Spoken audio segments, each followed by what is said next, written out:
Welcome to Famorvehun Tempest. In today's video I'm going to present the Dark Goddess, and I began with a notebook full of concise and informative material, and I knew that once I combined all of my notes that I would be able to create a video for you that brought the teachings of her to you. The hours passed, and when the time for entering the land of dreams arrived, I closed that notebook feeling content. I had something to share with you all that would illuminate the dark that we tend to shy away from. But it was during those twilight hours, the hours that we spend between the realms of wakefulness and sleep, that I saw you, the viewer. You were lying down, you were in your own space, and you were meditating. This vision brought with it a sudden realization. The notes that I had intended to present in a video, they weren't the way to bring you closer to her, and my approach had been all wrong. Feeding you information was not going to allow you to connect with her in any meaningful way. No, I knew I had to show you. And as though in response, I knew the instant the thought entered my mind that she approved. So I'm going to take you on a journey. It will be a journey unlike most others you've taken. There'll be no clearing of the mind. Rather, I'm going to ask you to allow your mind to remain busy. You will feel most likely ill at ease for a time. You might even question my motives for leading you on this journey. But if you afford me your trust, if you allow yourself to feel all that I am showing you, if you follow me into the depths, I will show you what it is to work in the dark.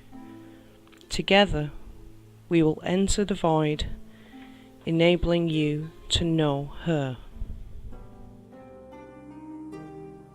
The journey. As I lay down in this room as dark as any night, I know that I will be here for some time, for I have been here before many times. My mind is racing. Thoughts of the day swirl in a thick, dense fog and compete with one another. Every emotion and tense, uncomfortable circumstance I have experienced this day resurfaces. I can visualize every conversation that I have had, every person that I've interacted with, and my recollected thoughts jumble and collide with one another, fighting for my focus. The traffic jams, the constant hum of the car engines sounded in my ears, the shopkeeper who glared at me from behind the counter, the sinking feeling that followed, the person who barged into me with no consideration and refused to apologize, and the frustrated anger I felt at that moment. The tension that crept like cruel tendrils along my shoulders, and the rising feeling of nausea from the pit of my stomach. All of the worries of family, finance, they grip me in a sudden lunge that grasps my chest, closes my throat, and takes my breath away. My heart is beating so fast and hard that I can hear every beat. My ears begin to ring, and that is when I become aware of a tingling sensation. The sensation distracts me from the myriad of thoughts that a moment ago bombarded my mind's eye. The tension evaporates as I track the tingling sensation to where it originates, at the back of my tongue. The sensation is all too familiar.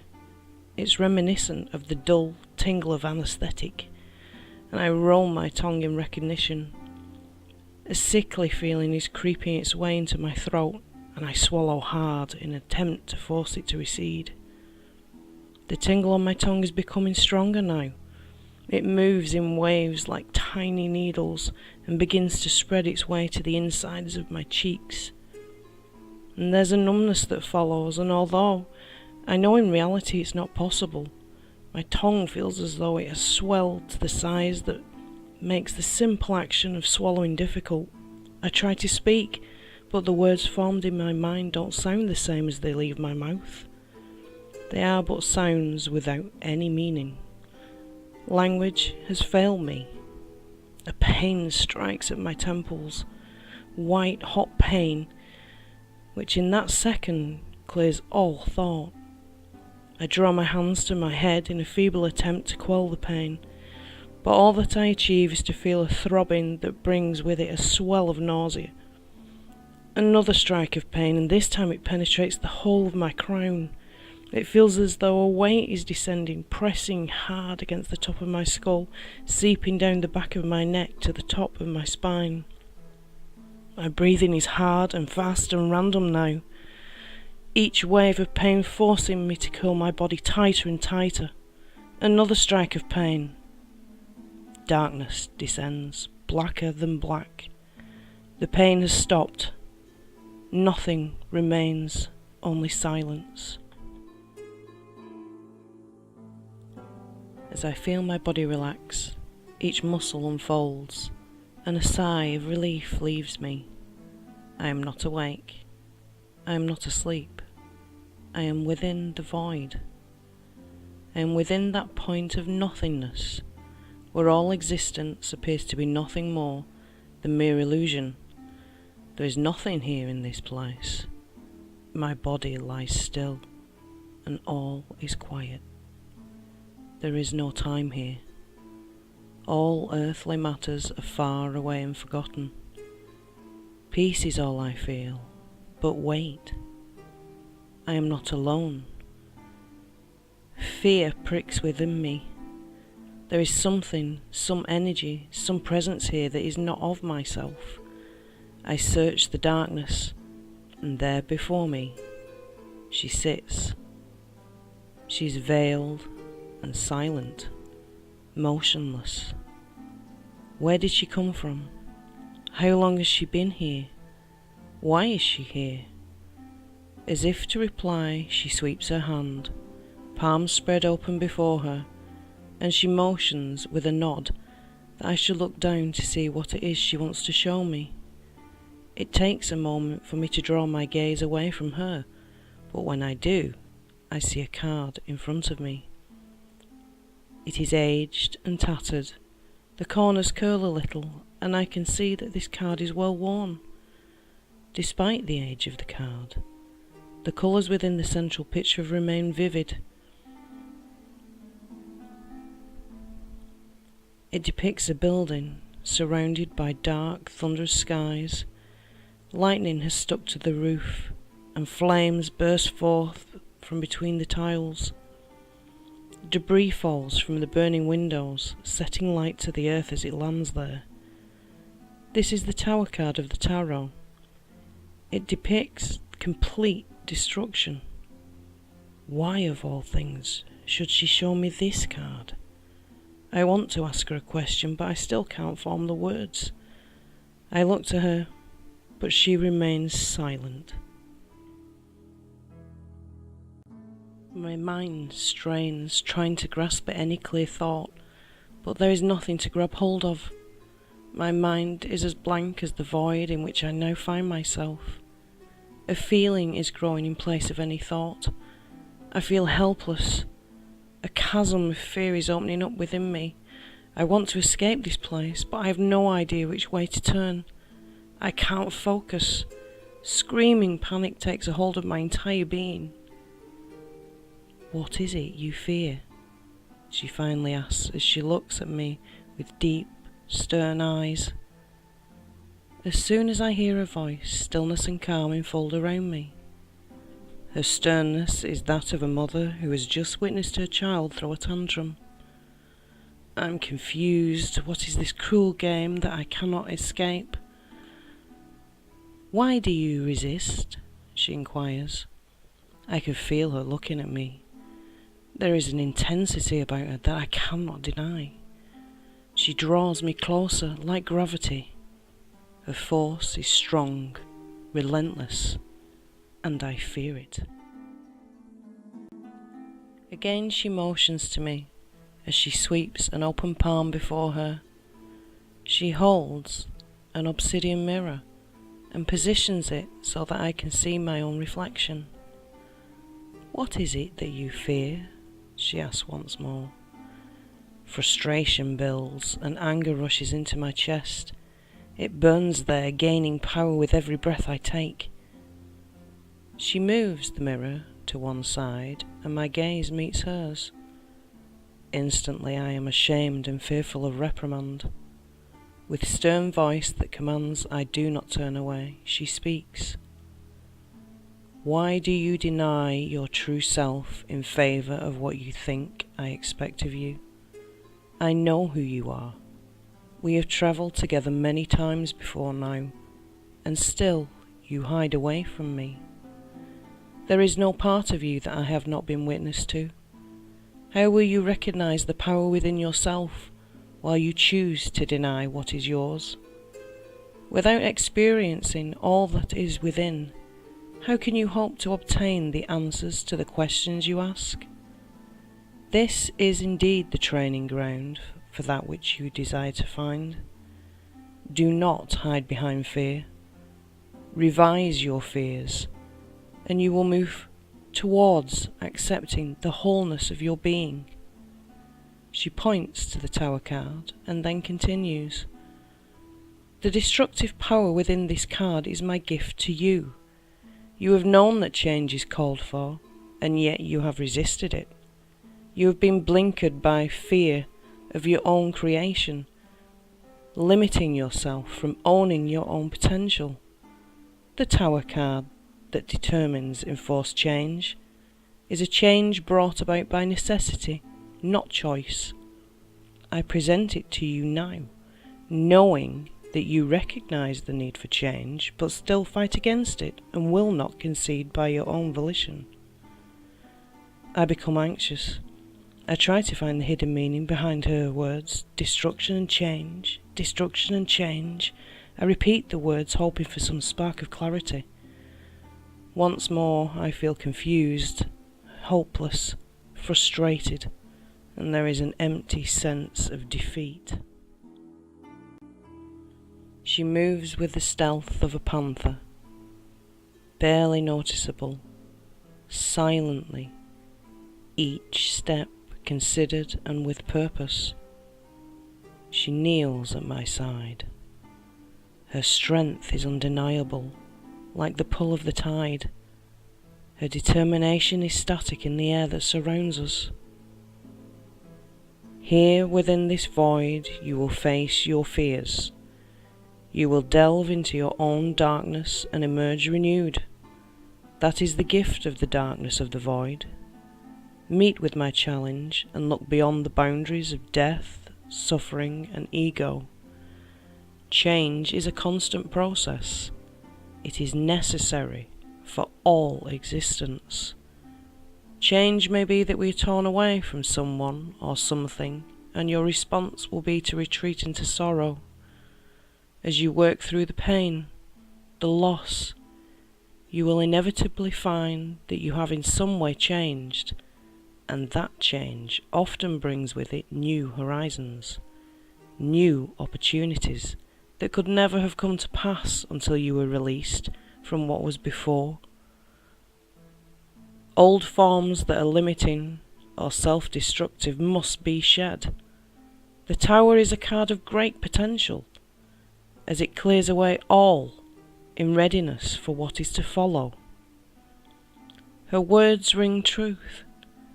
I begin to understand the meaning behind the card. The card that she presents and the reflection she has shown to me of my current self. With one swift movement, she is on her feet. She circles around to face me. Her tone changes. Her expression is knowing, and firmly she states, "In the dark you will discover the unknown, the magic and the mystery, for without the hidden truths there is no point or purpose. Any great creation or transformation is preceded by the destruction of negativity For this to happen, there must be a rite of purification. The void presents this rite. Discover the mysteries within you. Does anger not fuel determination? Is sorrow not a prelude for regeneration and hope? Pain occurs as an indicator, which instigates awareness and facilitates healing. What of vengeance? Is this not an act of passion? If you do not understand and accept the hidden power of the darkness, how are you able to transform that power and realize your own potential? The alchemists of times past knew there was inherent value to the baneful and the toxic. They explored and accepted that the properties hidden within could be utilized with great benefit. When you step out to explore, do not dismiss or deny that which appears to be perilous or forbidden. Remember that there is virtue to be found in all things. Is the venom of the serpent not also the cure? There is an enlightened relief to what she says. My mind's eye returns once more to the Tower card. I see the picture in motion. The flames are now extinguished. Debris no longer falls. The tower no longer stands. The thunderous skies are clearing. A single star now shines in an inky blue sky. A woman I had not noticed before now kneels before a pool of water where the tower once stood. She holds a jug in each hand. From one jug she is pouring water into the pool, and from the other she pours water onto the land. This is the star card of the tarot. Clarity returns to my thoughts. It's almost as though the pieces within a puzzle have finally come together. The woman within the void stands motionless, and I notice that she is no longer veiled. Her face is ageless, timeless. Speaking softly, she almost whispers, "Move forward and receive the gifts of the card before you. Serenity, inspiration, optimism, joy, faith, hope, regeneration, transformation." Simply she affirms, the frog takes an incredible and difficult journey within its lifetime. It moves from egg to tadpole, to froglet to frog. Its journey traverses different environments. It has to adapt to each in turn, whilst remaining able to function within all. Before the journey's end, it is essentially reborn many times. The blackness of the void begins to evaporate like a dream in the morning light. She fades out of sight as the remnants of the shadows are overwhelmed by the sounds outside of my darkened room. The dull hum of the moving vehicles returns as my senses become increasingly aware of my surroundings. I am aware of my own breath, the rise and fall of my chest as I inhale and exhale, the coolness of the breeze that floats in the room through an open window.